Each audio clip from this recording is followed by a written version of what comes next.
ব্যবসায়ীরা সঠিকভাবে শুল্ক ও কর দিলে রাজস্ব ঘাটতির শঙ্কা নেই বলে মন্তব্য করেছেন এনবিআর চেয়ারম্যান মোহাম্মদ আব্দুর রহমান খান।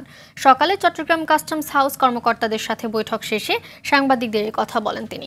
বলেন, কাস্টমস হাউসে সব ধরনের হয়রানি বন্ধ করার পাশাপাশি সার্ভার জটিলতা কাটাতে অটোমেশন কার্যক্রমকে আরও গতিশীল করা হবে। এ সময় তিনি বন্দরের সুযোগ সুবিধা বৃদ্ধি নিয়েও কথা বলেন।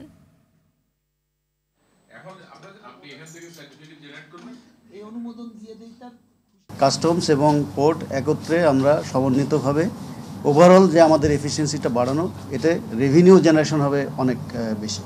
তো সেই লক্ষ্যেই আমরা কাজ করে যাব।